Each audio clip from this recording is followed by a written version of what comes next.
No início do século passado, tinha um cara muito estudioso chamado Viktor Frankl. Ele era um psicólogo e era judeu. E assim como muitos outros judeus que seguiam a carreira acadêmica, ele foi convidado para lecionar numa universidade nos Estados Unidos e assim fugir do Holocausto. Mas ele tinha um ideal, né, e ele decidiu não abandonar o povo dele. E assim ele ficou e foi enviado para campos de concentração. Foi perseguido, né, e foi enviado para campos de concentração, assim como a sua esposa, mas eles foram para campos diferentes.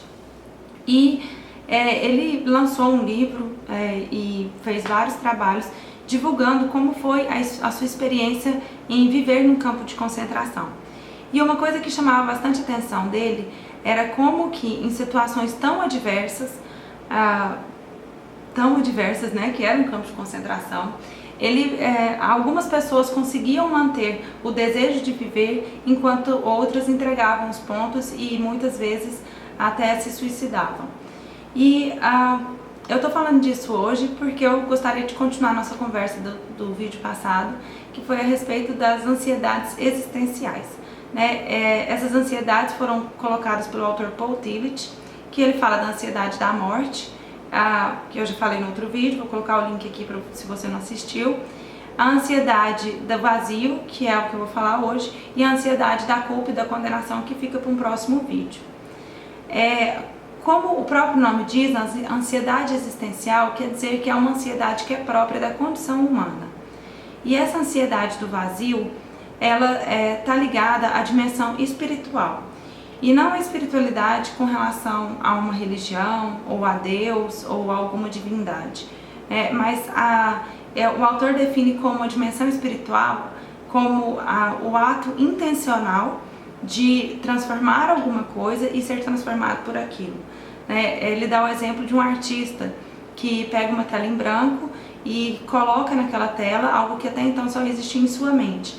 Ele se sente feliz com aquilo que produziu e se sente feliz por ser a pessoa que produziu. Então é um ato de amor, né? Eu dou e me sinto transformada à medida que eu dou.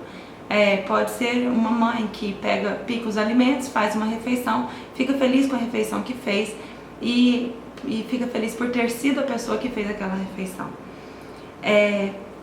Quando a gente deixa de experimentar essa relação entre aquilo que eu faço e eu mesma, né? Então eu começo a me questionar qual que é o propósito de fazer isso, né? Para quê? Qual o sentido? E essa dúvida, ela tem um potencial criativo, né? Mas ela também, dependendo do nível que ela atinge, ela pode ter um potencial destrutivo.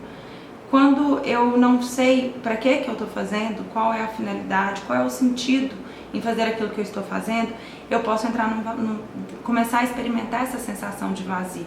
E em casos mais extremos, em que essa sensação de vazio se torna muito intensa, ela pode contaminar outras áreas da minha vida e assim eu vou perdendo o desejo de viver e vou entrando num processo depressivo.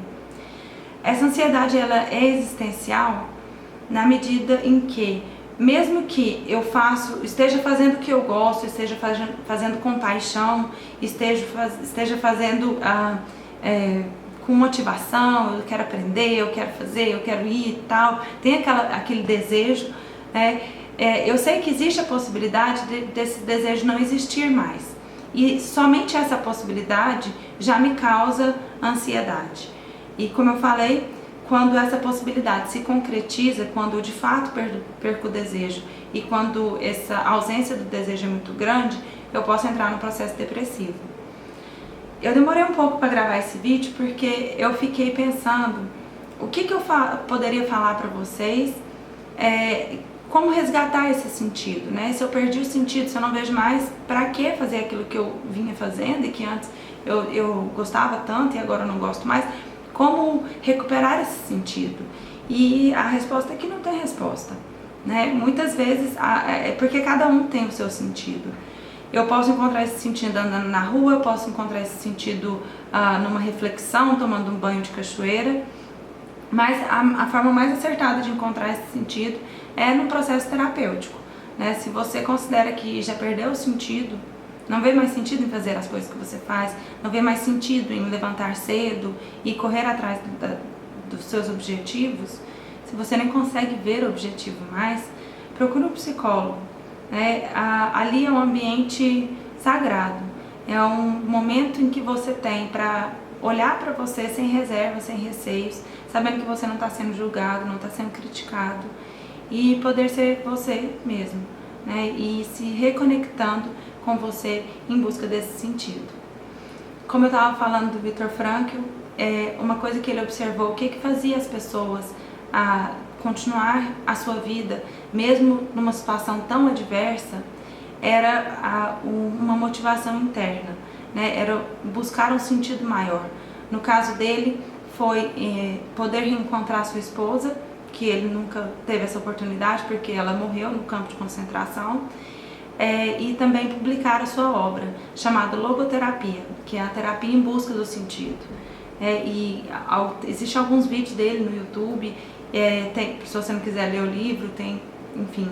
Ele fala que muitas pessoas recuperam esse sentido depois de viver uma tragédia ou depois de superar uma doença, e que a gente consegue resgatar esse sentido sem precisar passar por uma situação extrema. É isso. Acho que é isso que eu queria falar, e eu gostaria de finalizar esse vídeo com uma frase do próprio Viktor Frankl. Se você não consegue esperar mais nada da vida, talvez seja a vida que esteja esperando alguma coisa de você. Tá bom? É isso. Te espero no próximo vídeo. Fica com Deus e até a próxima.